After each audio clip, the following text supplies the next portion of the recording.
Chris Kitze. I'm the CEO of Safe Cash Payment Technology. We're in San Francisco.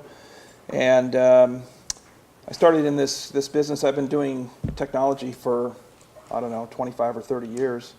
And various incarnations, CD-ROMs, internet companies, payment companies, owned wine.com for a while. And that didn't turn out very well, but the other ones have turned out pretty well. And anyway, what I'm here to talk about today are some blockchain applications. Safe Cash, the way we got in this business, we actually have a company in Iceland called Unseen, which is a secure communication company. And we started looking at the highest value message that you can send to another person. And of course, the answer is money. It's the highest value message for the smallest amount of data. So we started looking at this, and we looked at Bitcoin. There were some things we really liked about Bitcoin and some things that were troublesome. And we're going to talk about some of these approaches to building applications, because the use case for Bitcoin was designed for privacy and for security with a distributed network, which is actually one small amount of the total use cases that are out there.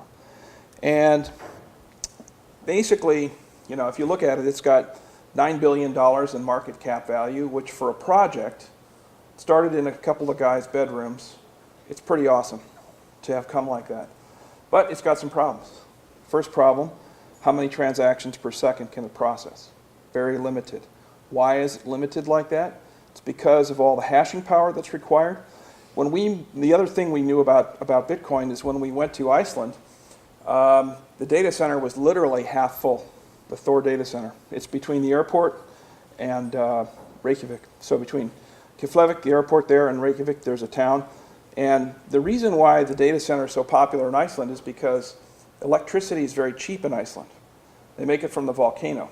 So they drill wells, steam comes out of the ground, they power turbines, and it's, for a consumer, it's basically 5 or 6 cents a kilowatt hour, which if you're coming from California like I am, would be a dream come true. And so what happened is, about a year or two after we started in Iceland, we went back and the place was full. And so I was talking to the guy, I said, why is it full? These are all Bitcoin miners, and they're all there because of the cheap electricity. Well, the aluminum companies figured this out. Rio Tinto, Alcoa, a number of these other companies, they have 1 mile long aluminum smelters. They haul in bauxite. There are 3 of these in the whole country. And they basically export their electricity in the form of refined aluminum. That's what they do. So it's pretty interesting. Now, one other thing about the hidden underbelly of Bitcoin that people don't know about. A lot of this electricity is coming from China, where it's being stolen. So what they're doing, they go find the local party boss, local electric power plant manager, plug in their little data center, run copper wires, big fat copper wires, right into the power generating station before it goes through the meter. And guess what comes out? Bitcoins, which are like getting cash. So that's one of the things that we don't like about Bitcoin is, you know, there's a lot of these kind of stories about this, and it attracts a lot of the wrong kind of people. So everyone's excited. Everyone hears all these stories about the blockchain. You know, we talked about, everyone here, the 2 prior speakers talked about the ability to share a ledger. One thing I think that was not emphasized strongly enough is the built-in end-to-end security. Now, why is this important? Because the person on each end is generating their own keys. Why is that important? Because this iPhone that I'm holding here in my pocket right here, this is an iPhone 6 Plus, has 8 cores. This is the same as a $250,000 Spark processor, you know, Spark mini computer from probably 15 years ago. Now you put that in a person's hand, what does that mean? You're going to replace the terminal, you can replace all the key generation, and you're pushing everything out to the edge of the network. Fundamentally, that's what's going on here. Now the question is, how much of it do you want to put out at the edge of the network? Do you want to put the equivalent of a Bitcoin node, which now is running around 80 gigabytes of data? No, I don't have that much room. I'd rather take pictures of my kids and put it on my phone for 80 gigs of data. And so you start looking at the technical capabilities that have become possible. And that is really the end-to-end security, because you're not centrally storing keys. You're generating them on either end. And we'll get into some of the other problems that you have with that as well. But you also get the permanent audit trail, and you can automate the trust to some extent. Now, the two basic functions are, why is this threatening everybody? Well, if you think about a bank, if a bank is just a place to store money, how many banks are you going to need when these kind of systems are out there? Probably 3 or 4 banks. Now, I'm just talking about for consumers and for these kind of things. There are specialty banks that'll do things like letters of credit, commercial banking, settlement banks. I mean, there's a lot of different kinds of banks. And they all have different kinds of licenses. It's a highly regulated business. But this is why the banks are so keen on this, is because the fundamental difference between a consumer, a merchant, and a bank is the limit on the wallet. How much you can put into it, and if you can be an issuer of tokens. That's all it is. So if you say that the bank reserves the right to be the issuer, because that's the only legal model, what's the difference between everything else? There's really nothing except for velocity and volumes. So that's why the banks are all excited here, and they just want to make sure they have a business in 5 years. That's what I see. A lot of banks offer a lot of value-added services, and this is just one small part of it. So in terms of the different, this is my landscape. It's not quite as pretty as the nice slide from IBM, but it's got, the top of the list is the fintech and the currencies. Those are pretty obvious. There's another application that I think is really interesting, and we're going to be doing a test this week, actually, with a coin that we call Flash, based in Canada. It's company funding, small company funding. There are basically 3 types of coins you can issue as a small company. You can do an equity coin, a debt coin, or a user coin. Okay? User coin is used by the user to do something with your network or with your product or service. It could be a loyalty coin. It could be something like Steemit, where they're trying to pay people to build content for their network. There's almost no limit to those. That, I think, is going to be very, very interesting, because the user coin falls outside the scope of the security laws and of the lending laws. So it's something that currently is not heavily regulated.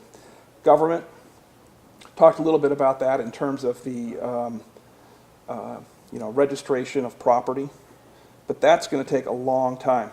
Government, I think, will be one of the last ones that actually does anything, because they have to wait and see how everything works, and then Nitin will come by and he'll sell them something really nice in about 10 years.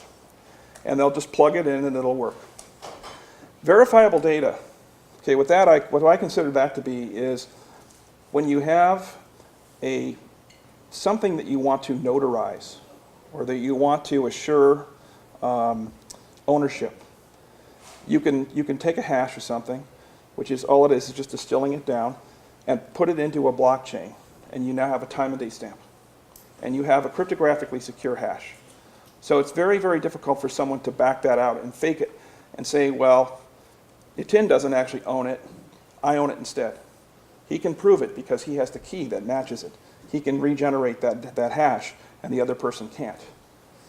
Digital assets, things like music, all these other kind of things, that kind of ownership concept. Identity, I think, is also a big one, but that's going to come down to governments, probably, at the end of the day. You'll need to be a certificate authority, and a legal certificate authority, and probably a government. The next is escrow. The technology itself allows you to switch. Instead of having to have a third party, you now flatten that. You only have 2 parties. You can do it with software with a multi-signature key. And then loyalty, we talked about that just a second ago. A lot of others. So the first thing is, when people talk about a blockchain, what are they talking about? Are they talking about the Bitcoin blockchain? If you go talk to a Bitcoin person, the first thing he'll say is, oh, you mean it's running on Bitcoin? When you say blockchain. No, it's a private blockchain. So you've got private and public blockchains. Do you own the blockchain, or is it a public blockchain? That's really the first fundamental thing that you have to figure out. Do you want to run your own blockchain? I think IBM's going to have a great business running blockchains for people, because it's a lot of work. And quite frankly, once you have a system that's all set up and you have APIs built in and out of that, it probably makes more sense. It's like you go buy your electricity from PG&E. You don't go and, unless you put solar panels on your roof and you get a tax credit, you're not going to go out and build a nuclear power plant. Let IBM do that. But the key is control important? And when I talk about control, I'm talking about who issues the tokens that sit on the ledger, who has control, is a permission blockchain. If you're doing something in a regulated environment, that's going to be a requirement. What happens if someone loses their key? Who's going to give them back their money? Well, if you go on Bitcoin, there's probably 10 to 15% of the Bitcoins out there are sitting in landfill on people's hard drives. I mean, I've got an old Mac Pro in my garage, and a friend of mine told me about Bitcoin 6 years ago. Go mine. So I downloaded the software. This thing sat there for a week. Fan was going like this. It was making all kinds of noise. It was heating my room really nicely, my office. And at the end, I looked at it and I said, wow, I got like 25 cents worth of Bitcoins, cost about 20 bucks worth of power. Click, turned it off. Should probably go in my garage and find that machine. It's probably got about 500 bucks worth of Bitcoins now or something. But anyway, that's the point, is that, if you lose your key, how do you get it back? Consumers, to make something mass market, consumers are not going to be like the free rangers in the Bitcoin world. They need someone who can help them, right? That's the natural role of the banks. That's why the banks aren't going to go out of business. Someone's going to have to help it and help store people's money. As far as the blockchain fundamentals, I always start at the end. What pain are you solving for your customer? What is it that they want to do? What are their goals? We talked about some of the value propositions. It will improve efficiencies. So this is why in the banking world, what you're seeing right now, and we've talked to lots of banks, we're under NDA with a bunch of big ones. The bottom line with the banks that we see is they have a lot of questions about the legal tender status and about they're going to need a letter from the Federal Reserve that says it's okay to do it. That's for consumers and for people like that. It's like a new financial instrument. It's like a check. Okay? Paper checks, been around forever. Electronic checks, people went through a whole bunch of brain damage just to get an electronic check. Just take a picture of that check. It took a lot of work. She's nodding, she knows. So you're dealing with a regulation environment that is very, very difficult. Dodd-Frank made it very hard for banks. It added a lot of burden to banks, and quite frankly, they're afraid. And I mean, I can't blame them, because now they're on the hook for all these things. The other thing, though, is the efficiency. If you look at the back office efficiency, that's really what people are seeing now. The biggest banks, all these announcements you're seeing, they're all about back office efficiency. That's all these people are looking at, because the regulators are going to say, okay, Bank A and Bank B, you can trade between each other. If you get hurt, one of you gets hurt, you're banks. You're big guys. You can figure it out. We're not going to have consumers complaining to the politicians. We're not going to have merchants complaining to the politicians. It's a pretty safe place to start. So that's really where they're going. And the other thing is, you're moving away from a batch process to a much more real time. We're on the Fed Faster Payment Task Force, and that's one of the things, there's about 300 participants on that. That's probably the main thing that people are looking at now, is how do we speed up the transmission of this money? Because the big problem right now is there are a lot of incumbents. If there are a lot of incumbents in these spaces, they don't want to change. They're making a lot of money. ACH sends $200 billion a day. Where does that money sit? It comes out of my account. I send an ACH to Nitin. He doesn't get it until the next day or the day after that. Where's the money? It's sitting in someone's account, and they're getting float. And it's on someone's balance sheet. So now you've got all this, and the banks and everyone else are accustomed to having that float, having it sitting on the balance sheet. That's going to be an adjustment. So these are some of the issues. But to re-emphasize the point we've had twice, is your problem a blockchain problem? It may not be. Databases are great. I mean, the state-of-the-art databases, even the public domain, databases, with Cassandra, with the clustering and all the other stuff that you can do today, it's unbelievable. The processing power. you may not need a blockchain. You need a blockchain if you want that end-to-end security, and if you want the immutable record. So, regulators and people who are in accounting and so forth, they like that kind of a service. So, let's assume for the sake of argument everyone's here because you want to figure out how to build your own blockchain. Or assuming you're going to make that kind of decision. The first question is centralized versus distributed. Do you want your blockchain to be having lots of people having copies of it and being able to write into the blockchain? Not everybody wants that. If you're a big bank, do you want to share your balance sheet with a bunch of other banks that you might not know exactly what's on their balance sheet? Probably not. So what you're really looking for is a settlement system that's outside of your firewall. Banks spent the last 200 years digging moats and building castle walls to keep people out and to protect the integrity of what's inside their system. So they know everything that's on their balance sheet, they know what the risks are, they know where the rewards are, they don't have someone else's problems. The other issue with the centralized versus distributed that we talked about a little earlier, performance. Our blockchain, we've actually publicly announced it, 25,000 transactions a second, under 2-second settlement time.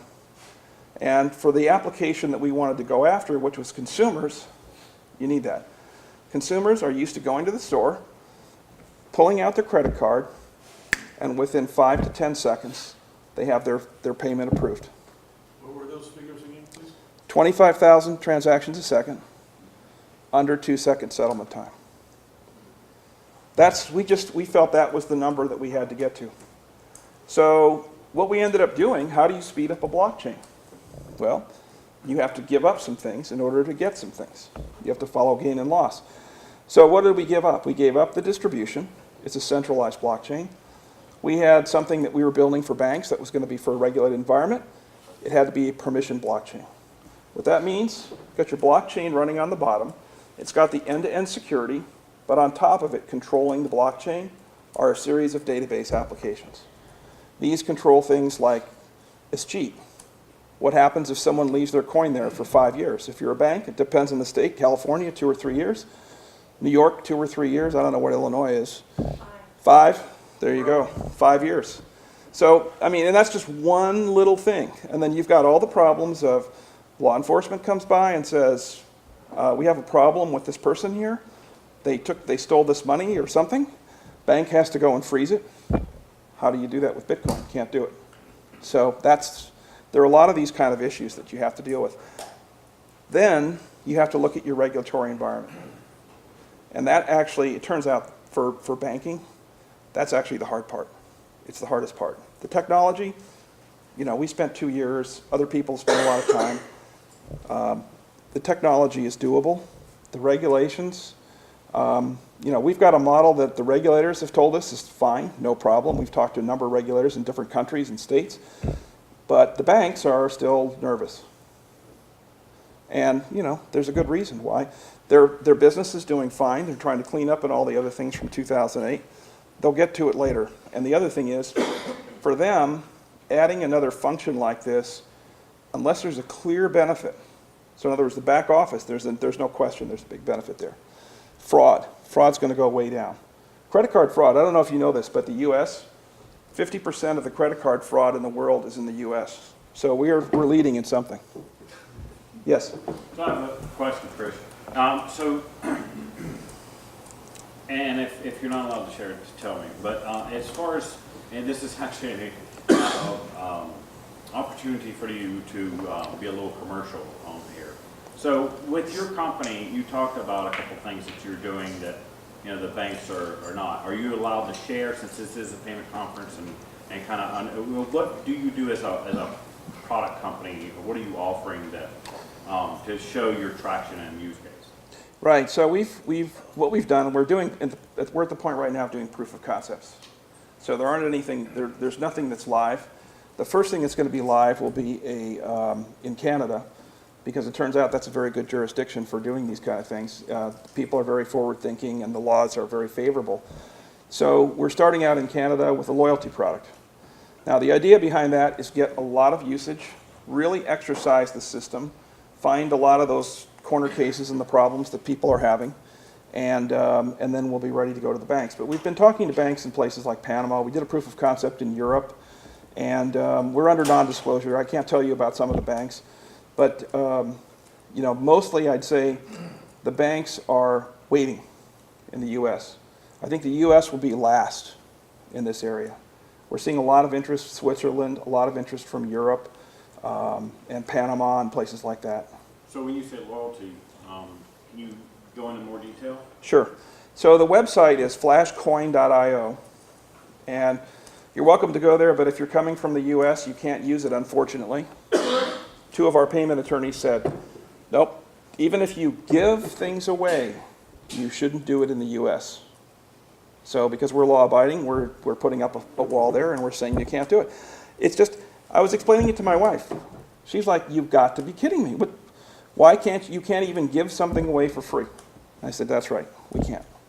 And the reason is because of the ability to move the coins around. It works just like Bitcoin does. You can move coins around, and then there will be a way to redeem it on a licensed exchange at some point in the future. So it's coins, if I may ask questions, and so the coin in this scenario would be the reward points. Reward, that's exactly right. Right. So do a comparison since you were talking about loyalty. So and who are on the distributed ledger? Who are your kind of nodes, if you will? Are they retailers or are they people? So here's the difference. This is the other thing. Bitcoin has all these nodes. Okay, that's what actually slows everything down. That's the decentralized network where everyone keeps a copy of the ledger. That's 80 gigabytes of data. Consumers really don't want to do that. Businesses don't want to do that. Banks and other people who want to participate might want to do it, but we just simplified it. We have 3 different nodes. We have one in Iceland, one here in the US, and one in Canada, where we just keep duplicated copies in sync with a blockchain, and it's behind a firewall. We then have an API. We have a database sitting on top of it, just like we would for one of our bank customers. Who's your trusted entity? So are they retailers from the loyalty side, or I mean, who's the entity on the, or is it an individual with a wallet? Individuals with a wallet and a website. So basically, all you have to do is just do something for the network. Invite somebody else to come get an account. You get some coins. That person gets coins, you get coins. We think the advertisers, you know, I have a lot of experience with advertisers, online advertising for probably 20 years. I think that they're going to be looking for something where there's, you know, like paying for attention kind of a concept, where the advertisers will say, I'll give you 100 coins if you watch my ad. That kind of thing.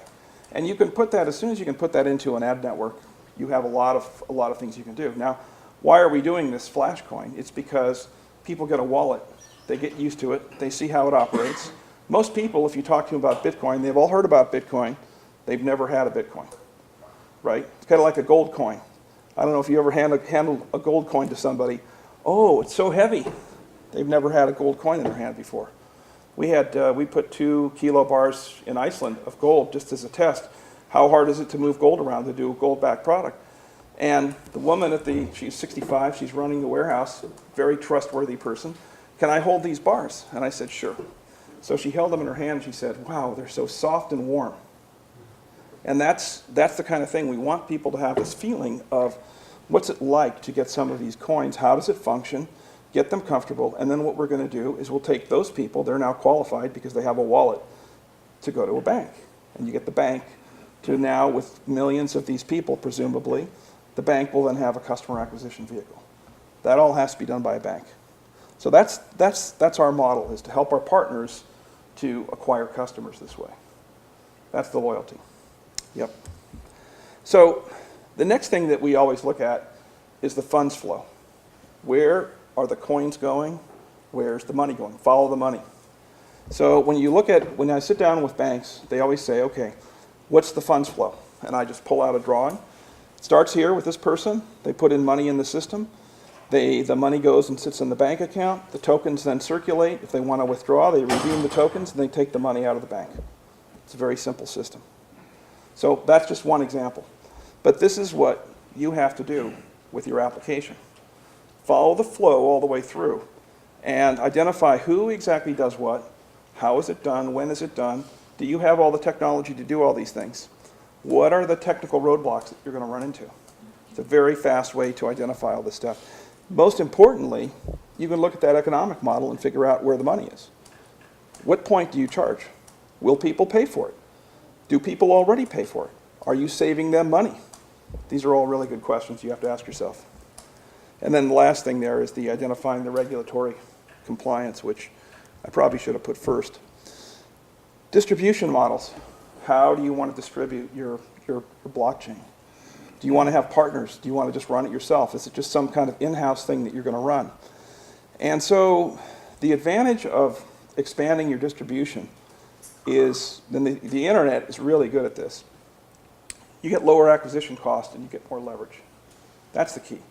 So when you go to your boss and he says, why do we want a blockchain?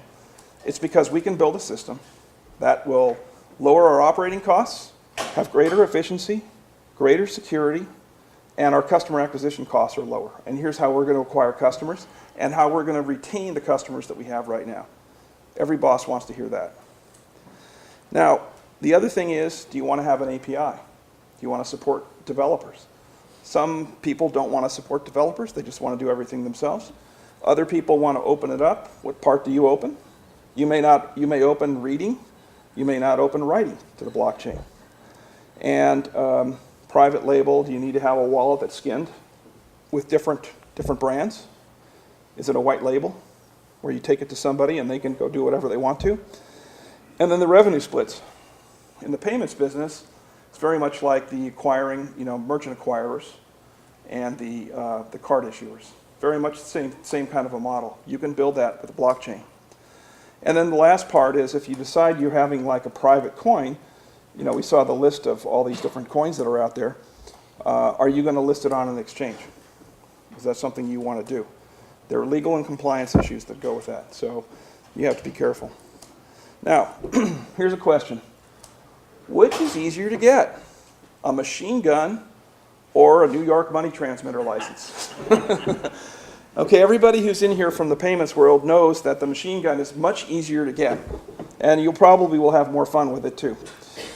The idea is, it's a highly, as soon as you start handling money, and I'm going to talk about a lot of use cases around money because that seems to be the first group of things that people are focusing on. It's tricky. You can go talk to 3 different lawyers and get 4 different opinions. And, at the end of the day, they're the ones that said, well, I told you this, but then you read their engagement letter, and when you get to the part where it talks about we're not responsible even if you take our legal advice and it's wrong and it includes the word incarceration, that's when you have to watch out.